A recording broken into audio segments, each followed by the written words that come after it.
Hey everybody, welcome. I'm Michael Munson, and I'm here with Emil Rudisell, and we are glad to have you for this webinar on safety planning and risk assessment. So let me tell you a little bit about Forge. If you don't know about Forge, we are a 30-year-old trans anti-violence organization.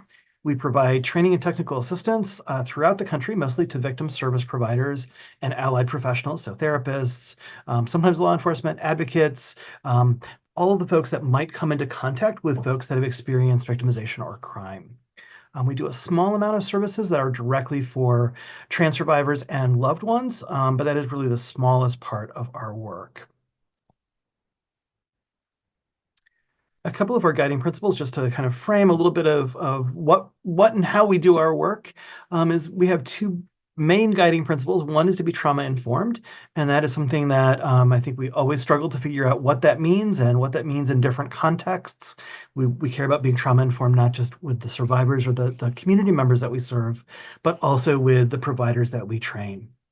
Similarly, we also care very much about being empowerment based. So again, that's not just with survivors or community members to uplift and empower, but we also want the providers that we work with to feel that they have something good and workable to leave with from trainings. That was bad grammar, but you know what I mean. And all of that is kind of undercut by we want to make sure that we are culturally responsive. We know that different types of providers need different things, different parts of trans communities have different experiences and different barriers and different challenges and different resiliencies and all of those things. So we try to make sure that we uplift and bring those cultural differences and nuances into the work that we do. Let me see if I can advance the slide. And Emil, I think you're up next. Hey everybody, I'm Emil. I use they, them pronouns. Happy to be here tonight. Um, we just want to take a second to thank you all for being here.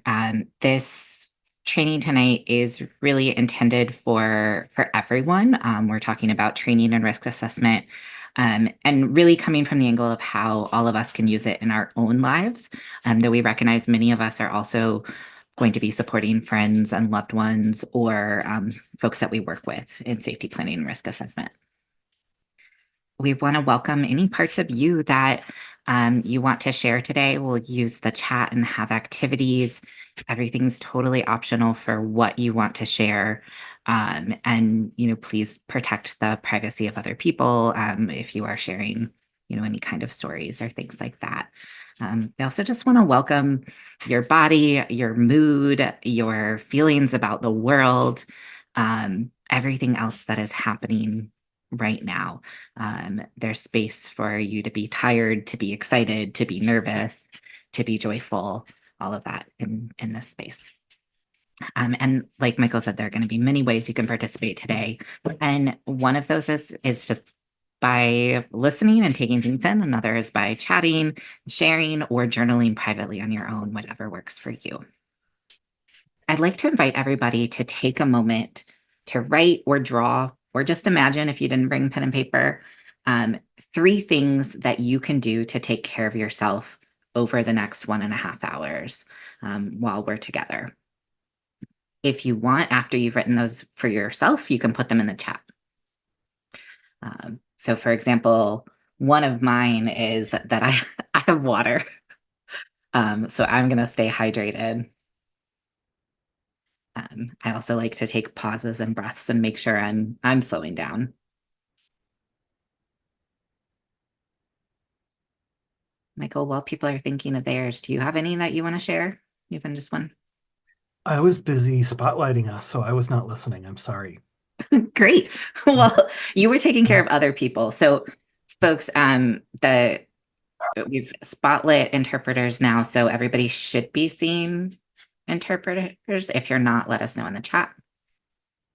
And if anybody wants to share something they came up with to take care of themselves over the next 1.5 hours in the chat, we'd love to hear it.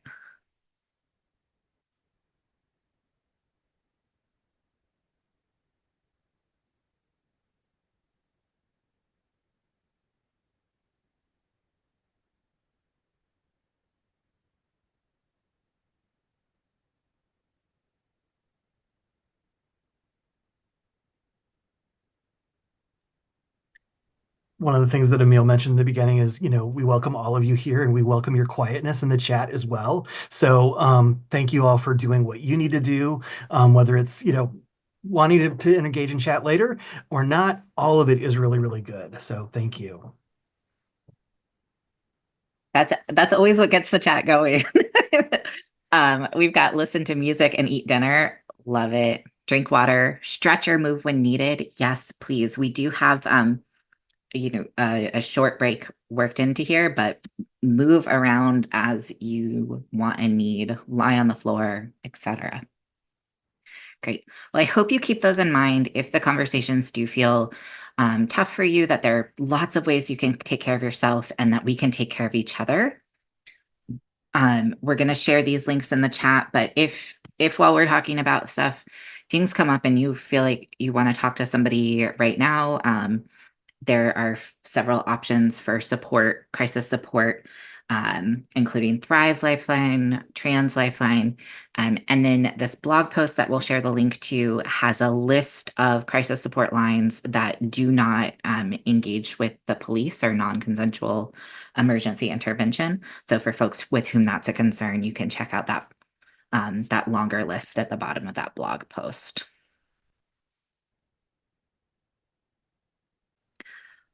So we're going to talk about safety and safety planning and risk assessment. And the first word in all of that is safety, which is kind of a really loaded term that means a bazillion different things to a bazillion different people.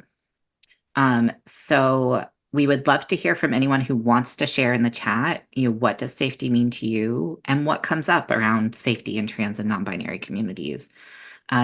Michael, do you want to start us off with sharing some of your thoughts and then I'll add in there? Yeah, definitely. So one of the things that I was thinking about when we were kind of discussing this question was, what does safety mean? And I was thinking that for a lot of us, we might not even know what safety means. Like it may not mean anything to us because we might not have ever experienced safety, or we might not have been able to identify something as safe. So, I mean, I think that one of the things that I'd like to kind of just bring forward into this is that for a lot of folks, especially right now in our world, being safe is really, really hard to imagine, and it's okay that it's hard to imagine. It's not okay that people are not feeling that way because it's really hard. Um, but sometimes it's really out of reach for a lot of people. And so I think that it's just important to recognize that we're all coming from a different place with different experiences and history with what safety means in our lives. And it looks really, really different to every single person. So as we talk tonight, I think you're going to hear that there's a lot of different ways that people experience safety or can reach towards safety. And it's not going to look the same for every two people. Emil, what do you Yeah. think? I really liked it. Someone shared this in a webinar we had a couple weeks ago, the idea of brave spaces rather than safer spaces. And I think about both in terms of like when we're cultivating space, but also in my personal life, like what what goals I have at different times. And sometimes there's something I want to do that doesn't feel safe, but it's worth the risk. And we'll kind of get into risk assessment. But so that idea of like braver spaces of like what support do I need to do this thing anyway? Um, maybe it's like setting a boundary feels really scary or is really dangerous because of threats or harassment or something like that, or the risk of losing your job. And so setting, but like what support can I use to have what I need to be able to set that and hopefully, that maybe will contribute to my safety long term. Um, and just really honoring like the world's not a safe place for a lot of people. And as we kind of talk about safety planning and risk assessment, one of the things that's really important is that like all of us are experts in our own lives. And so we're inviting all of us to kind of like add in our lenses of like, how is gender impacting this? How is race, immigration status, class, geography, all of that impacting my safety? And it's really different for each of us. Emil, one of the things that you just mentioned was kind of like the braver spaces or being in brave space. And, when you were talking about that, it's like sometimes we might want to enter a space that's emotionally, it feels a little bit, scary, but it still maybe physically is safe or is not going to emotionally harm us, or what level of harm, so we may make an assessment. We're going to talk about risk assessment in a little bit, but like we have to kind of gauge our feelings around, do I want to be in this space? Like, do I want to venture into something that might feel a little scary, but it's going to be safe enough because it's a brave space? Or when do we need to make a decision that like this is unsafe and I don't want to be in this space this with this person in this situation? So like part of that is piecing out kind of I think where the line is for individuals about what's worth a risk, personally or not. Yeah. And sometimes we don't have a ton of choice in whether we go into space. I see it in the chat about being unhoused and having to go into a lot of non-trans friendly spaces, where that's how I'm interpreting your comment. Um, and so then like figuring out what's going to be supportive to us in those moments. Um, yeah. And I'll also, before we go on to the next thing, just highlight this other one of safety feeling like a home base. Um, so I appreciate that, because it's, if we can, even knowing how little safety there is, if we can start to get into like, here's a time I did feel a little bit safe, like, and feel that in our bodies or in our brains, then we can start to look for that in more and more places and hopefully expand on when that feels. So let's do a poll. We'd love to hear from y'all again. Um, have you done any of the following? And you can select as many as you want.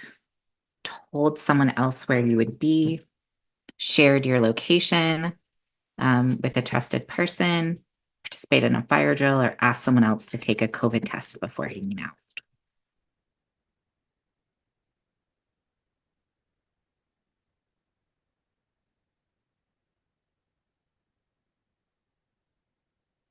I'm gonna give it 10 more seconds.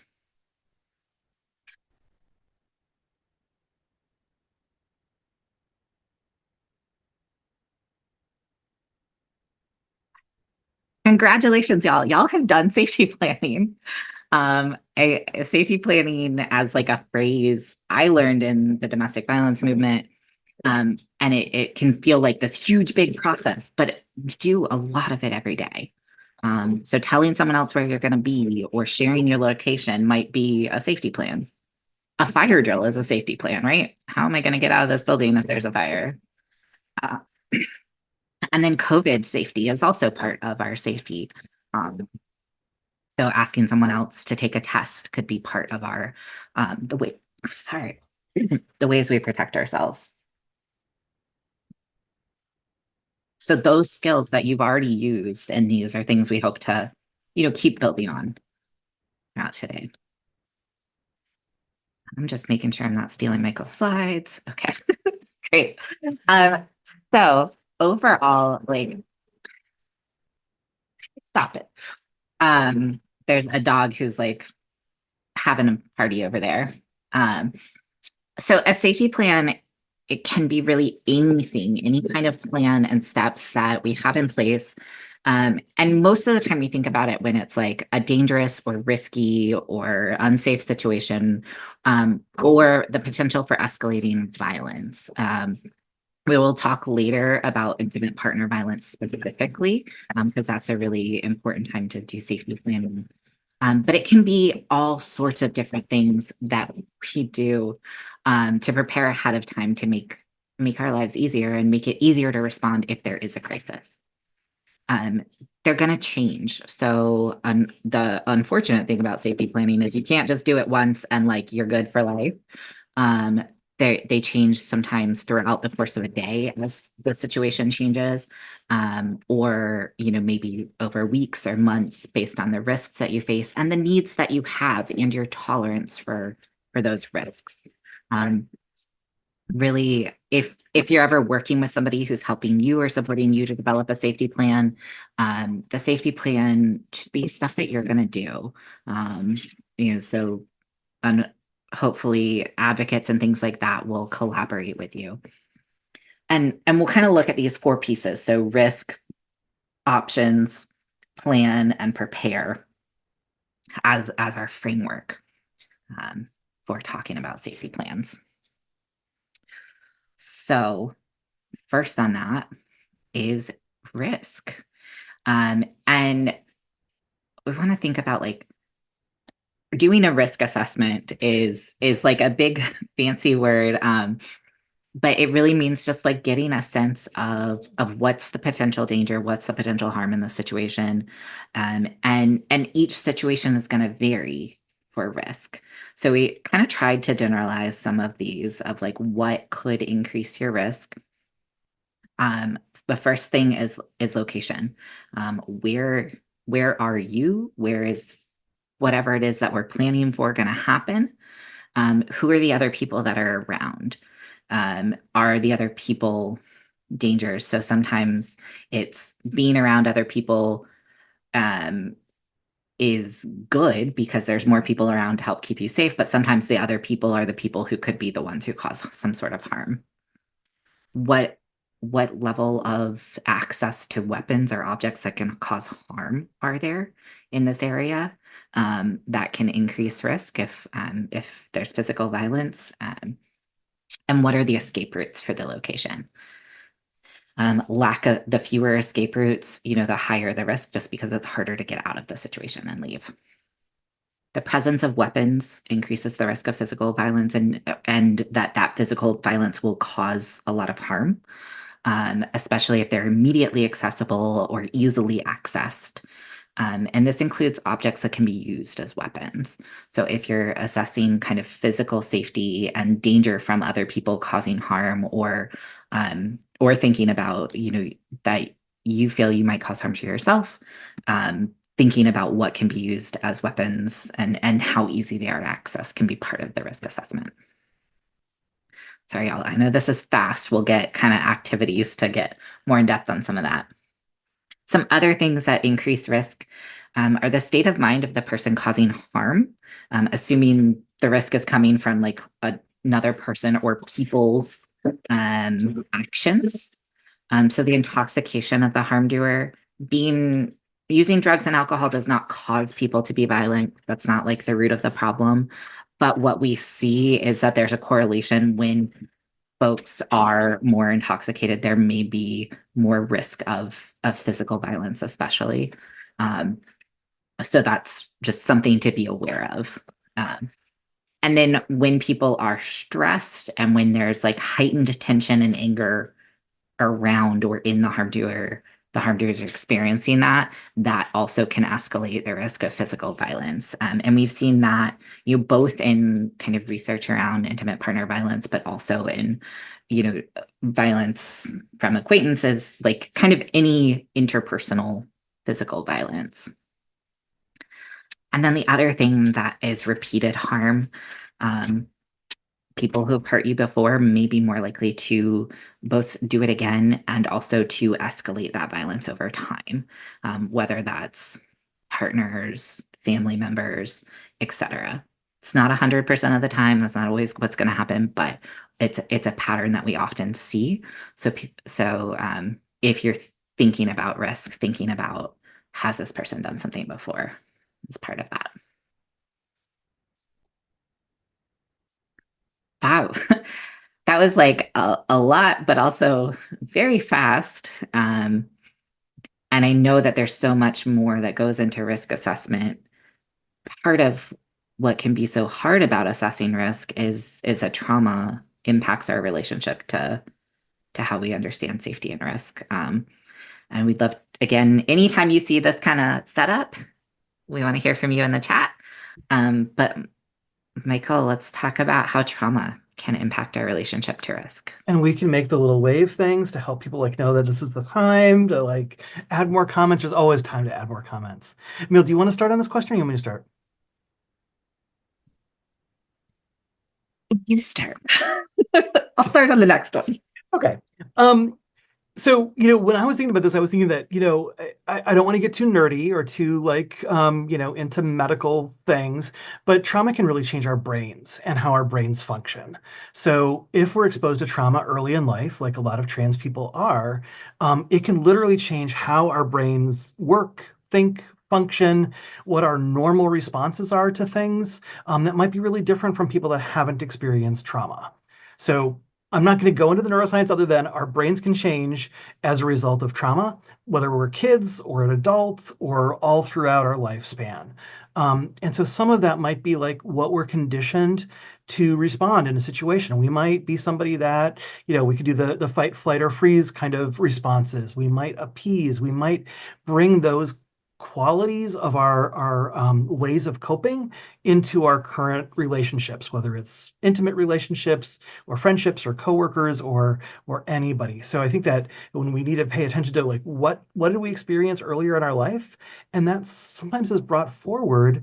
Sometimes those are really great strategies of what was trauma before and how we survived, and sometimes they're not the most adaptive for like having relationships that are satisfying or meaningful to the people that are involved. So I think that's just like kind of the framework for me when I think about how does trauma affect the current relationships that we might be in. Yeah. And I think to kind of like get specific into that is um I often see and have experienced both folks I've talked to, worked with, friends, self, etc., but kind of two often different directions of like one is like a really heightened sense that everything is dangerous all of the time. And that makes a lot of sense. And honestly, like a lot of things are often really dangerous. Like, so yeah. And sometimes it's that everything is dangerous and it becomes really, really hard to tell what maybe is a little bit less dangerous. Or like if all risks are exactly the same, how do I assess what I want to do? So people just may feel a lot of like it, everything's impossible or everything's dangerous. There's kind of this hopelessness of what can I do? And then on the other side, like I mean, maybe it's the same side of like everything's dangerous, so who cares? So what? Um, a lot of folks are like, um, kind of, I just don't even think of it as that bad. I just expect it. And so um, we may like take risks without really a sense of how risky they are. And again, that's like no blame to us. If other people do harm to us, that is their fault, not ours. Um, and sometimes it can be really hard to assess a situation because we're just so used to bad things happening, or we like will literally let's just like not make eye contact. Like I've done this where I like go in grocery stores, I like look at the ground, I avoid looking at the people around me. And I've had other people point out to me that like, some dudes were like making jokes and comments in the parking lot. And I was like, oh, that's the kind of thing that like maybe I want to notice so that I can pay attention to my surroundings and get to my car quicker, whatever, ask for help. Um, so that's like a coping mechanism that helps keep me safer in some ways, but like adds this other risk in other ways. So those are kind of pieces I think about. And I mean, I as you were talking, there's definitely a lot of things in the chat that are kind of mirroring what you said about, risk taking, about people feeling numb, people maybe being hypervigilant, lots of different ways that people might be responding or reacting based on prior trauma.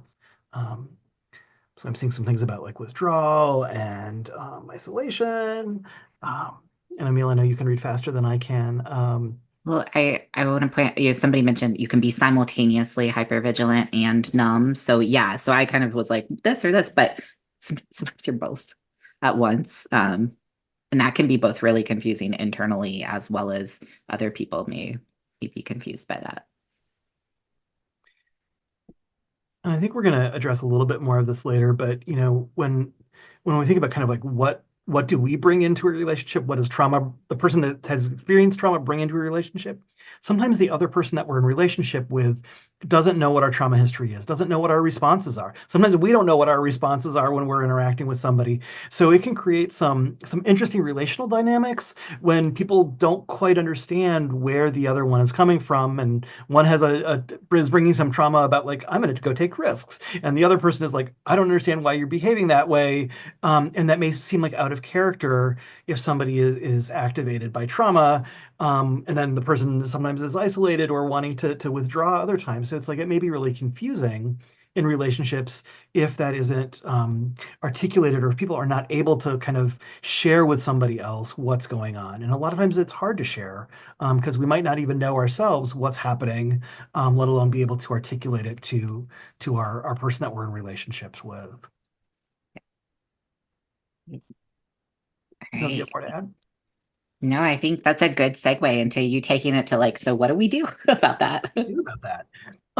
So we're going to kind of shift gears and talk more specifically about risk and risk assessment, and do a little bit of an exercise to try to get us to think a little bit more about assessing different kinds of risks. So one of the things that is super duper good to do is when we're not in crisis, when we're not in a place where we are wondering, oh my God, what do I do? Is if we could take that moment when we're not in those crisis phases, and we could say, okay, I'm going to take a pause. I'm going to get into a quiet place or a loud place or whatever place is good for you to take a pause. And how do I get grounded and start to think about some of the things that I may want to think about when I'm assessing risks or making a plan? So basic things of like, what am I feeling? Sometimes people don't want to think about what they're feeling, but if you can think about what you're feeling, that's a good place to start about, hey, do I need to assess my risk when I'm in these situations, when I'm feeling these things? We can also think about things like, what are some signs of danger or safety that are there? So if we imagine ourselves in a place or in a situation, what are some of those things that feel dangerous or safe? Emil was talking about some of those things that would increase risk. So are there weapons? Are there people around? Are you in a place that has few exits? Any of those things that kind of say, what are my surroundings, and what makes things feel either harder, easier, more dangerous, more safe? And then the kind of like, do I have time to fact check myself? Um, and we can think about that in a lot of different ways. I mean, I was thinking about, um, do we have time to fact check? Is there a fire alarm in this building? Well, we may not have a chance to do that if we haven't planned ahead. But if we think about our houses, do we have time to fact check? And this is kind of a pull on the fact check, but like, do I have time to check my smoke alarms twice a year when the clocks change? So that's kind of fact checking. Like, I can trust maybe that my smoke alarms are going to work, and I can create a safety plan around getting out of the house because I know my fire alarms are going to go off. That's probably not the best example, but to me, that's one version of fact checking kind of what's going on. I mean, I'm going to ask you to jump in and say if you have any other better example of fact checking. Yeah, do I? I was starting to answer the question in the chat. Sorry. Um, I think like um I it, what is a good example? Okay, like if one of my pets has an injury, like I lose it. I was like emotionally, I'm absolutely overwhelmed. And right, it always happens, like Friday at 5 p.m. So there's no vet. So a way that I use this to do like a risk assessment is like, can I fact check like what what is their behavior? Has this ever happened before? What web search am I using to like assess the actual safety and the actual risk to this pet? Um, so that's like a way that I fact check myself is when I can like see my kind of anxiety spiraling or I I live where there's a lot of hurricanes and even, like what steps I'm going to take to prepare depending on the threat level of like one of the ways I fact check myself is not just what the weather says, but like remembering this has happened before. And even if I'm not supposed to get this effect, I still know I need to move my car. I still know I need to do X, Y, and Z. Um, and so I kind of like fact check through history in that way of doing it. Thank you If for adding it's more to that. clear.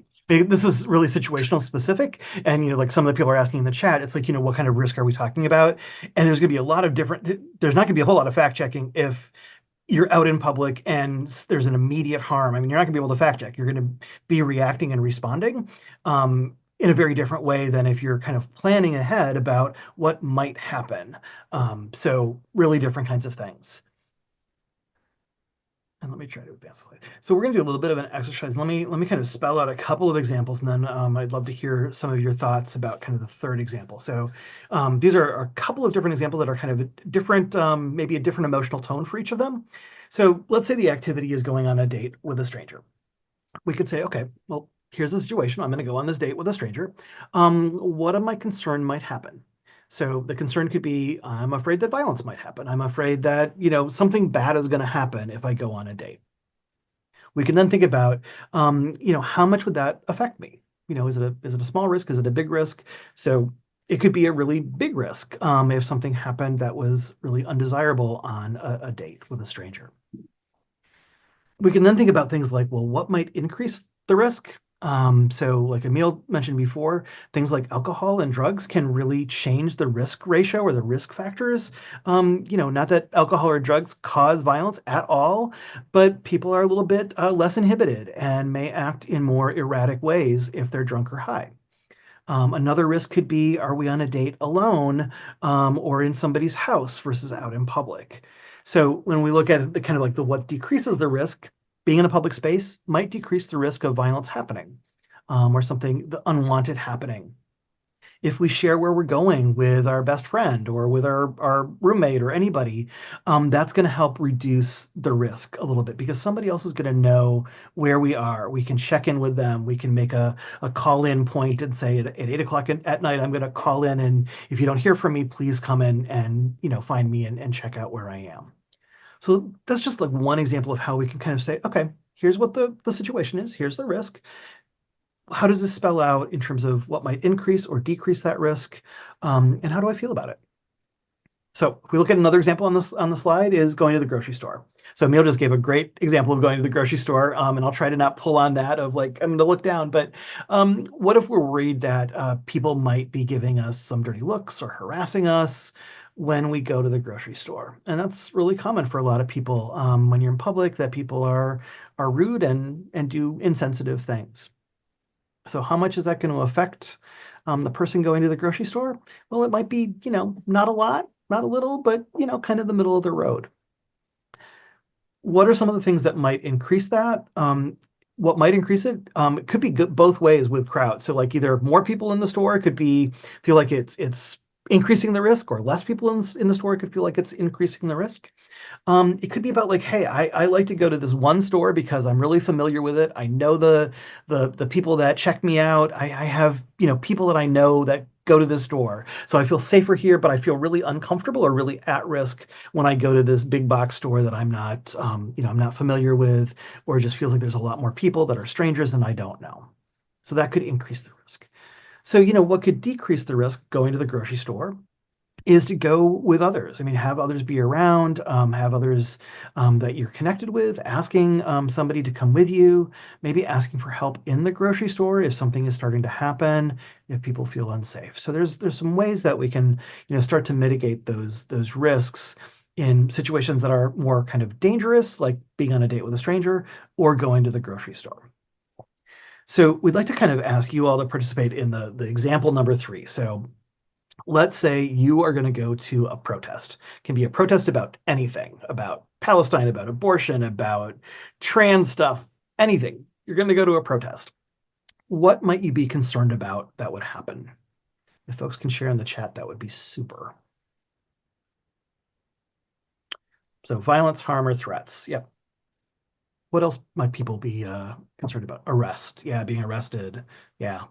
Yep.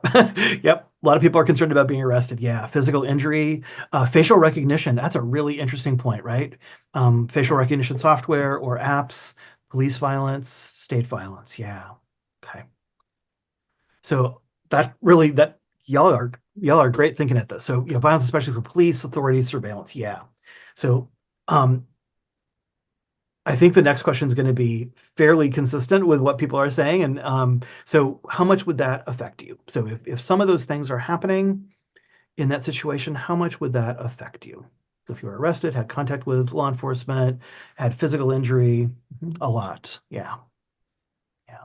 Yeah. And can I just highlight here, I saw someone say, you mentioned if you're undocumented, that may go from a lot to like Yes. a F ton.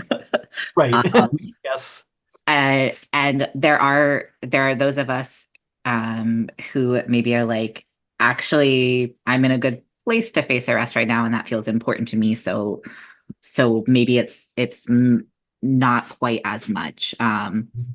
Or the a lot can really vary based on um, our gender, what jail we're likely to be put in, all sorts of things like that. So this is where it gets really personal. While it looks like everybody said a lot. Um, And thank you for catching that, Emil, because I mean, it floated up beyond what I could see on the screen. I'm also seeing that people are mentioning things like, what if there's tear gas? And if somebody's living with a disability or even not, how does that affect their health? Is that going to impact the ability to get out of the situation if there are chemicals introduced into that environment? Or what if somebody is concerned and immune compromised or concerned about COVID? How is that going to be like going to a protest and being in space with a lot of other people, especially if there's arrests or being forced into a smaller space. So those are some other considerations that people are looking at. So yeah, thank you for sharing in the chat. So we're looking at next at like what increases the risk. So I think some people have already kind of mentioned what might increase the risk. What else might increase the risk for folks being at a protest with those concerns? So yep, COVID, immigration status, weapons, being alone. Yep, yep. Um, so some people are saying, don't go to a protest alone. So police who are wanting to arrest people and street medics, yeah, yeah. So there are people that might be there that are intending to cause harm, as well as protesters or even counter protesters. Yeah, yeah. Thank you for sharing. What are some of the things that could decrease the risk? So you're going to a protest, you're concerned, you know what some of these factors might be. What are some things that could decrease your risk by going when you're going? I heard somebody like, don't go alone. That's one thing. Um, Knowing the area. Yep. Hmm. Yeah. And Emil, and the other one about increasing risk, I think, is the heat and the climate things, which I think is really yeah, important to talk about. I ran out of space on the Yep, slide. that's all good. Yep, cool. So people are putting in like wearing facial recognition barriers. Yep. Move like water. So yeah, kind of move through the crowd in some different ways than you might normally move. Being with others, having first aid, having an ID. Mhm. Interestingly, sometimes people want to not have ID. So there's some kind of polar opposites of what makes people feel there's a decreased risk in these kind of situations. Leaving your phone at home. Other people might feel the opposite about that in terms of creating a sense of safety. So like Emil was saying in the very beginning, it's like, we might have things that are really opposite that makes one person feel safer, decreased risk, and another person feel at more risk. Yeah. I see some other things around media presence. And things like that, which make things feel either safer or less safe. So, yes, thank you very much. You all have such great ideas. Thank you. And I'll say, like, this is incredible. Y'all have basically written a safety planning guide to going to protests right now. And for anyone who's like, whoa, this is a lot of information, there are like written guides that have a fair amount of this stuff listed out there. So I know we didn't put it all on the slide, but this information still exists should it be useful in your future And there are endeavor. two resources at the end that are specifically about protests or about kind of Yeah. confrontation. So, yeah, that'd be great. We want to remind folks too that getting hurt, whether it's at a protest or going to the grocery store or going on a date, it's never your fault. It's not your fault if someone hurts you. And we really, really, really, really want to reinforce that. No matter how much you plan or prepare, you can't change the behavior of somebody else. So please know and remember that if you are in a situation where you do end up getting hurt, that even your best plans can't always stop somebody else's behavior. So it's not your fault. And we want to take a minute. Somebody can count us down, but let's take a minute to move or stretch or drink water. We've just talked about some hard stuff, so feel free to stand up, move your body if you feel like it, vocalize if you feel like Here's it, the drink. beautiful dog. Thank you. Look at the beautiful dog. Yes. Yes. Beautiful, beautiful dog.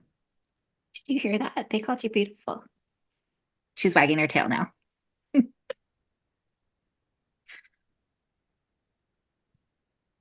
I think we have to stretch for like 10 more seconds, Michael. Okay. So we can move Oh, around, shake it. It's going to look weird in the video. We're going to have all this like, exotic art with our hands moving. Hopefully y'all doing it at home so that we don't feel like we're just the only ones doing funky things. So thank you for moving. all right. So, um, you taking that risk assessment, we want to think about like how do we've assessed our risk. We kind of said it's a lot, but this doing this thing, whatever it is important to me anyway. So how do we come up with options to increase our safety? Um, and I think one of the first things I think about is going back to that conversation about trauma is like it it's really easy to feel stuck because many of us have been stuck so many times where they're just a really, really limited choices. And maybe all of them suck. Um, and that has felt to me like it squashes our brain's ability to like generate stuff. So honestly, like a classic brainstorm where you just like write down every single thing that comes to mind, no matter how silly, how like impractical it is, um, can be really helpful in breaking that stuckness. And then like hopefully out of the 100 things, or realistically like the 25 things, maybe a couple of them feel good. Um, what other strategies do you have, Michael? Well, one of the things that I think about when safety planning is kind of like what you're saying about, be generative, be write it all down or think it all out or come up with a lot of ideas. And what I'm going to say is kind of true and kind of not true, but it's mostly true, which is that there are no right or wrong ways to safety plan. There are no right or wrong ways to come up with options. Some of those options might keep you safer than other options, but there are no right or wrong ways to think about things, to come up with options. So what's safe for you might not be safe for somebody else. What somebody, all of those things, like you don't have to worry about what somebody else would come up with. Get it out. Let it flow out. And some people are really like into writing things down. Some people want to like maybe do a voice memo to kind of come up with those ideas, or talk with a friend and have them write it down, or write themselves an email. So like there's a lot of ways that people may want to put it down on paper, or to capture their thoughts. But I think that the critical piece is just to come up with a lot of ideas that you can then pare down and feel like, hey, these are the things that really feel right to me.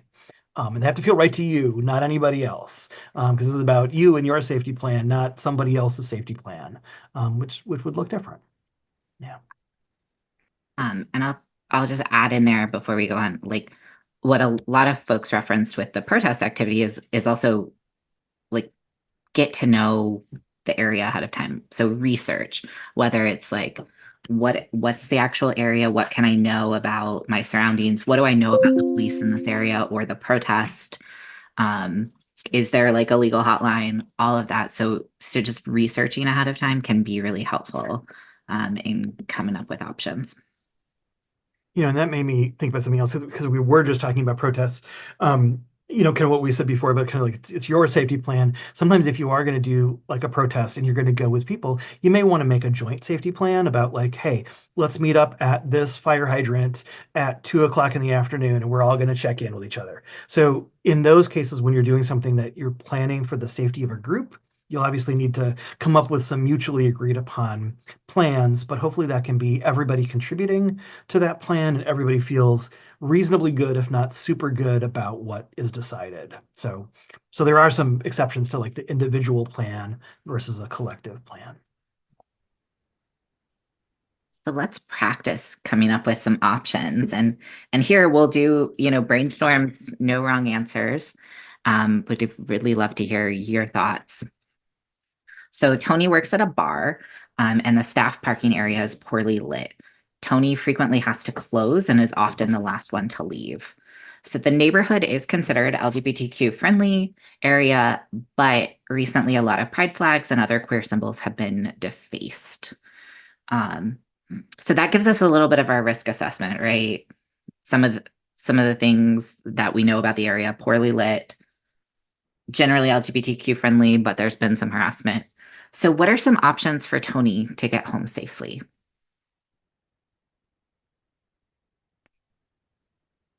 Right. Call a friend while walking to the car. Great. Um, Move the car before everyone leaves. Flashlight or mace.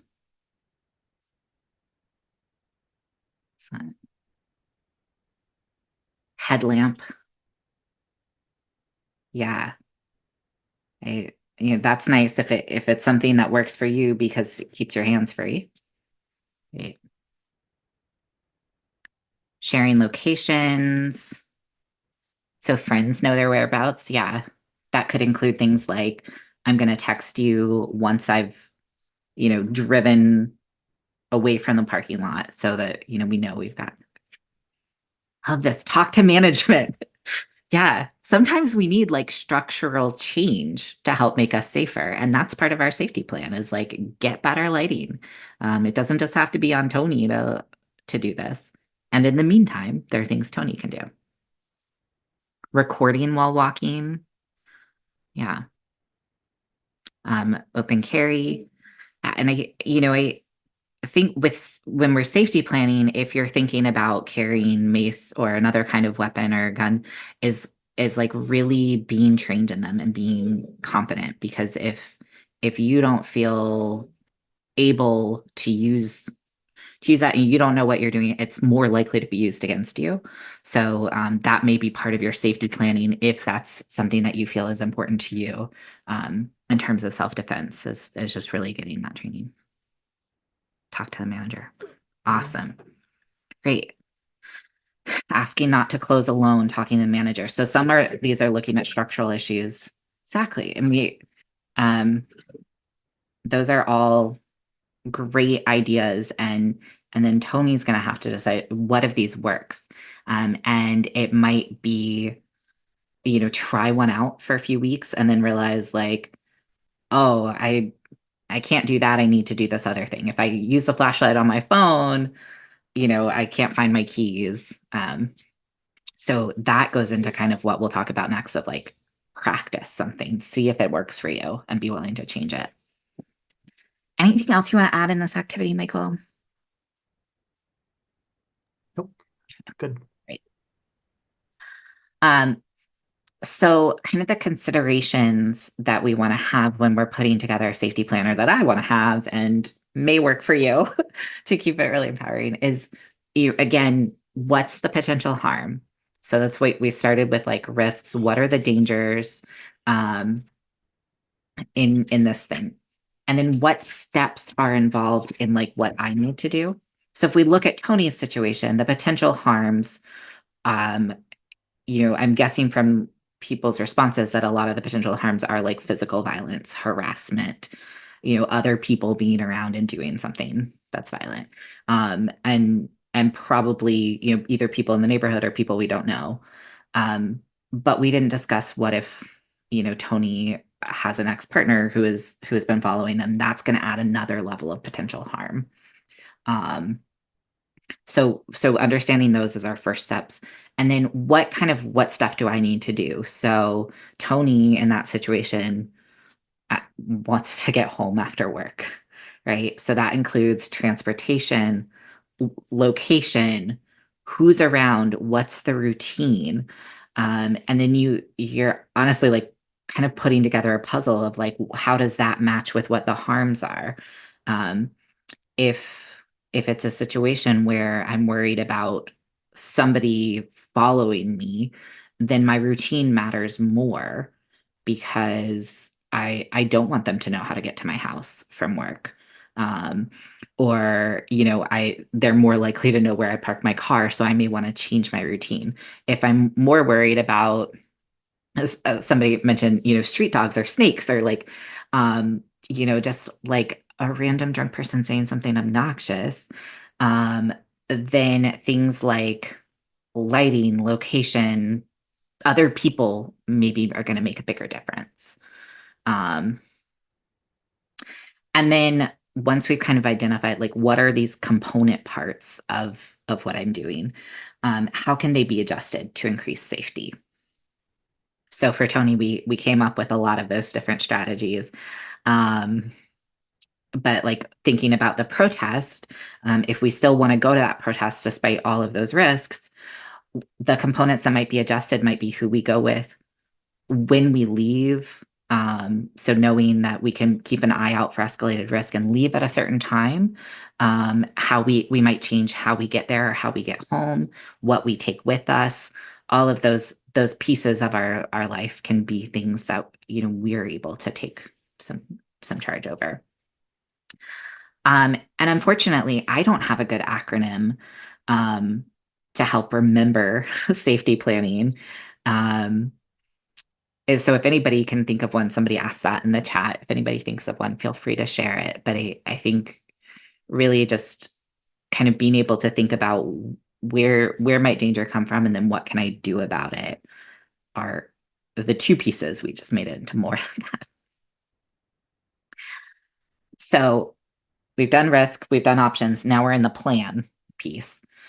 Um, I find that like write it down, voice record it if it's safe to do so. Saving your plan down and having it concrete so that you can refer back to it is a huge help. Um, in crisis, we forget what's happening. Um, I mean, honestly, I like when I'm not in crisis, I forget what's happening. I'm like, I'm gonna have this for lunch, and then lunchtime rolls around. And I'm like, what? Um, Writing things down is really helpful. Throughout our lives, or however you remember things, if it's images or voice recordings, etc. So it can be pretty simple. If blank happens, I will do blank. um if the street light is still out when I have to go to my car, I will call my friend. I will go, if I am at the protest and the police come, I will go to the subway station. I will call this person. Um, and telling a friend can also be really helpful. Often when we share something with someone else, that helps us make a commitment to it. And it also kind of eases the burden. Somebody else can help us remember it. Um, however, if you are writing things down, if you are telling them to somebody else, if you are saving a voice recording, do so somewhere that is safe, depending on the harms. Um, we'll talk more about intimate partner violence. That's one of the biggest considerations. If there's someone in your personal life who has access to your technology, who doesn't need to know this information, um, try, maybe don't save it in a place where they have access to it. You might ask a friend to keep a written note of it. You might write it down in a way that they're not going to know what you're writing. You might not save it on a phone that they have access to, stuff like that. So we want to give y'all just a minute. I'm looking at the time to see if we have time for this. Yeah. If you can think of something, again, maybe something that's lower stakes, just because that can be easier to start with. Identify an activity in your life that you would like to feel safer doing. And make a list of some options that you might have to increase your safety. Again, this can be the big brainstorm. You don't have to know if they'll work. You don't have to commit to them yet. But identify something you'd like to have be safer, and then think of some options for yourself. And if anybody wants to share an option or two in the chat, you can.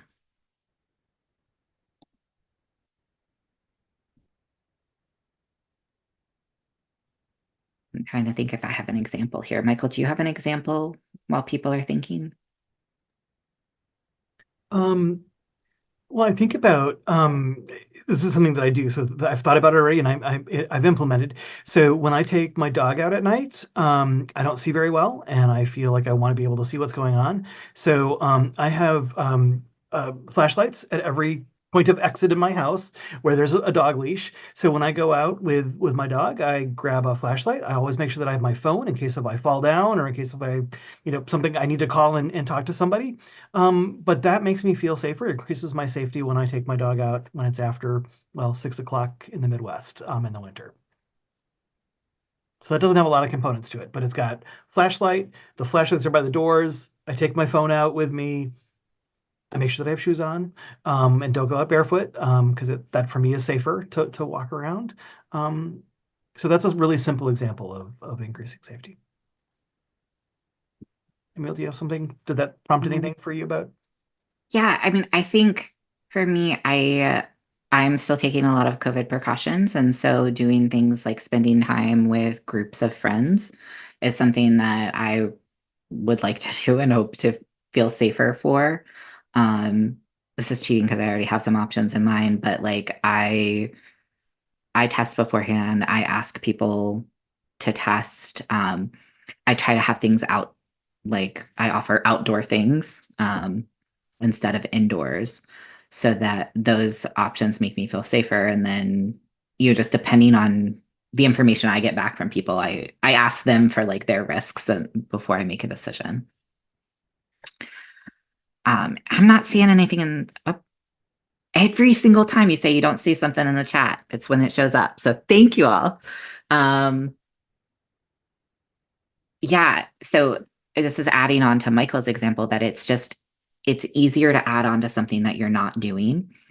And I think this goes well to, yes, our next slide is prepare, right? Prepare and practice doing it. Um, so if I'm like, I need to take a flashlight on my walks with me, if there's not a flashlight by the door, the flashlight's not coming with me.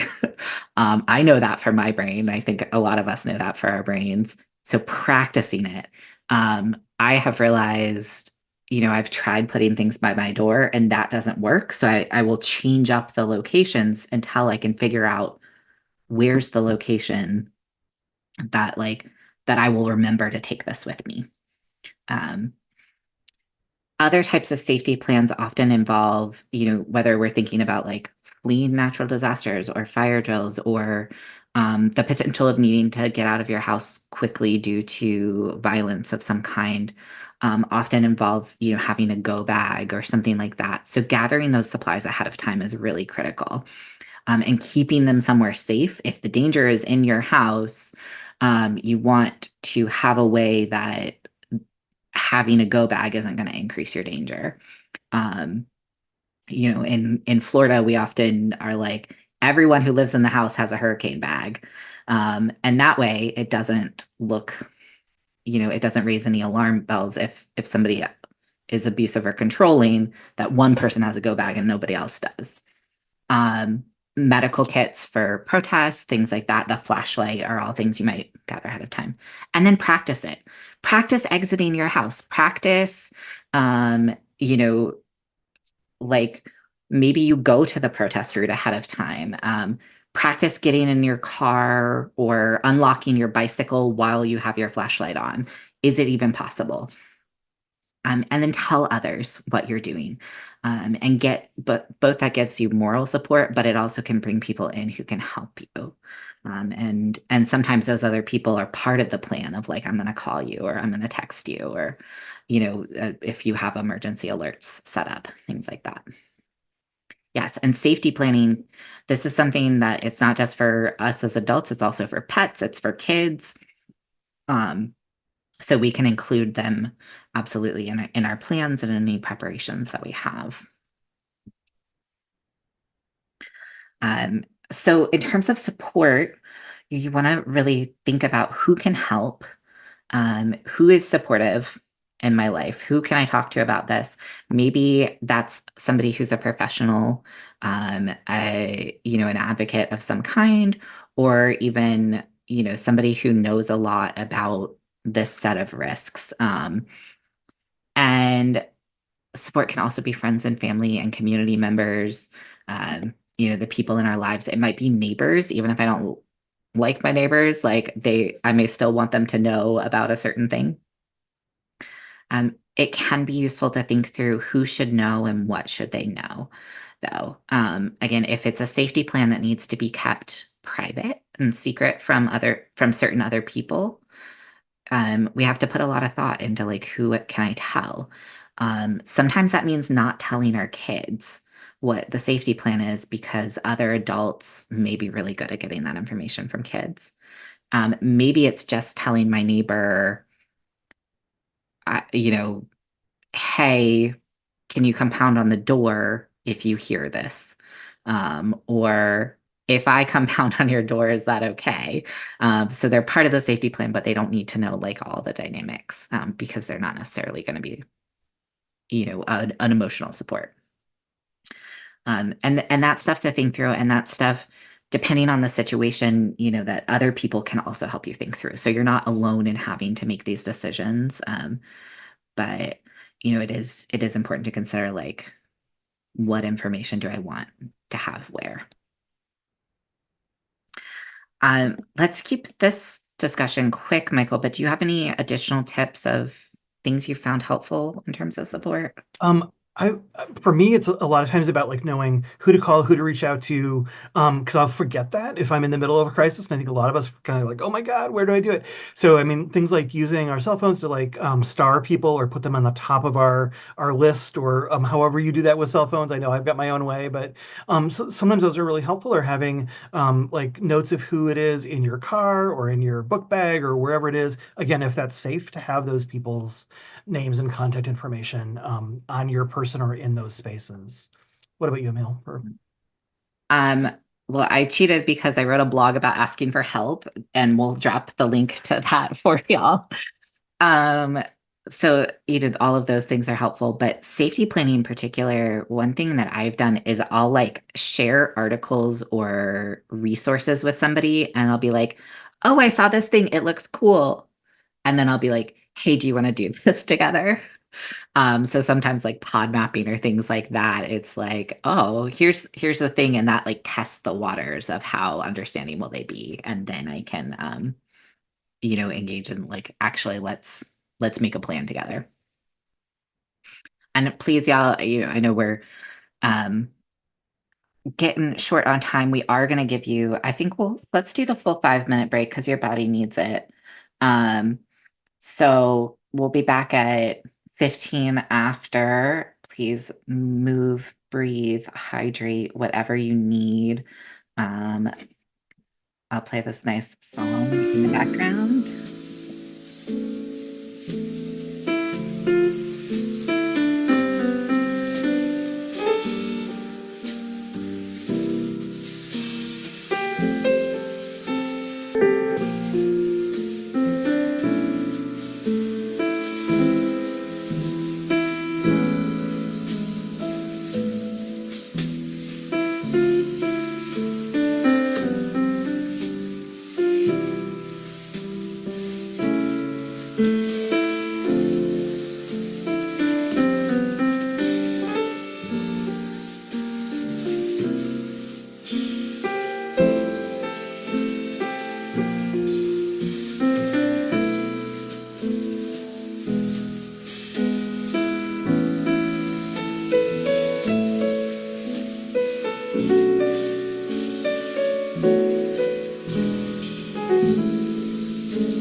Okay. Thank you all. I know we're getting close to the end, but it still felt like let's take the full break and give our brains that time. We are going to shift gears and spend the rest of our time talking about intimate partner violence, which is a very brief amount of content for how much we could talk about this. So please, if this is something you want to know more about, we don't cover everything, follow up with us. Um, as we talk about intimate partner violence, again, take care of yourself throughout this conversation. You just really want to honor that there's like a lot of different types of violence and harm that we're talking about when we talk about intimate partner violence or abuse, emotional violence, physical violence, including sexual violence, financial abuse and control, and isolation. And we see intense amounts of isolation in partner abuse. And so each of these may have different types of risks that we're navigating and different ways that we safety plan around them. Um, so I think it's important that we name, we can't always lump all of these together when we're doing that, our safety plan. And not everybody will experience all of those or all of them to the same level. So again, thinking about that, like risks, options, plan and practice, um, increased risks of harm. There are a lot of ways that when we're talking about intimate partner violence, whether it's someone you recently dating are involved with or been with for a long time, often a lot of us tell people that we're intimate with more stuff about ourselves, right? So ways that the abuser may cause more harm are that they know you well. And so are often able to cause a lot of intense emotional harm by exploiting vulnerabilities, by targeting things that they know are going to cause harm. They also know our routines. And they know our needs. They know, they may know your medical needs. They may know your support needs. If I've heard many people share, that abusive partners know that they need like what their sensory needs are, and then will interfere with those. So breaking somebody's headphones or making noise when they know somebody's already overstimulated, stuff like that. So that can really escalate the harm in ways that strangers don't necessarily know how to do. We also see in intimate partner violence a lot of isolation, that the abuse often targets our friends and families and social connections and tries to break those as part of the methods of control. So that's going to cause increased risks because isolation can be really hard for a lot of people, and because it takes away some of the ways that we have of accessing help and support. Um, and by keeping us in the relationship or in the household as well. There's there's research on increased violence and intimate partner violence that's unfortunately based really on cisgender and heterosexual relationships. So we know some stuff from that, and then we know some stuff just from like our experiences and talking to people and having worked with trans survivors for 30 years, um, that risk for violence can escalate, or escalating violence is often connected to really controlling behavior by the partner. So things like, controlling your clothes, what you eat, where you go, who you talk to, how you dress, how you show up in your gender and your body, what kind of sex you have. Any of those things, like controlling them, can increase the risk of violence. When the physical violence is escalating over time, that can be a risk of potential attempted homicide or really life-threatening or permanent injury from violence. When the person is also engaging in stalking behaviors, that can be a sign that there could be elevated risk for intense violence, as well as access to weapons. Again, like we talked to for when the harm is coming from anybody, when weapons are involved, that can increase the danger a lot, and that includes in the household or easy access to them. So those are things to kind of keep in mind when we're thinking about our own relationships, our relationships with other people, or like, friends and family if we're supporting them. Um, and we think about particularly like dating or intimate relationships. Um, it's often not as simple as like, am I going to stay in this relationship or am I going to end this relationship? Right? Both if there's abuse and violence happening, those choices get really complicated. Um, there may be risks of harm and danger for either choice that you make. And for many of us, our relationships aren't that simple. We may end a relationship, but still live with somebody. They may still be in close community with us. We may be co-parenting with them. We may stay with the person and in what we think of as staying, but we may emotionally check out, or maybe we're still dating, but we stop living with them. So there's often like an overlap of staying and leaving, and it's not like choose one or the other. Um, but let's we'll come back to that. Let's think about like when we're in a relationship, if the partner is causing harm, some of the things that we can do in terms of safety plans for ourselves. Again, we can take all of the tools we've talked about over the past hour of thinking about like what are the risks, what could increase the violence, what could decrease the violence. But some things I think are really important here are emotional well-being. Often, especially if physical violence is part of the abuse, we can get really focused on the physical violence, and that's super important. But taking care of your emotional self is also super important. Are there affirming messages that you can get somewhere that help counteract the ways that somebody is harming your sense of self, your self-esteem? Can you document your experience in some way and keep that documentation somewhere safe? This is both helpful, should you ever need to demonstrate that this happened to anybody else, but it can also really help if the person is engaging in gaslighting behaviors. If they're like, no, that didn't happen, or no, I didn't do that to you, you did that to yourself. Documenting can help us to be like, I know what's real. And this person can't tell me what's real in that.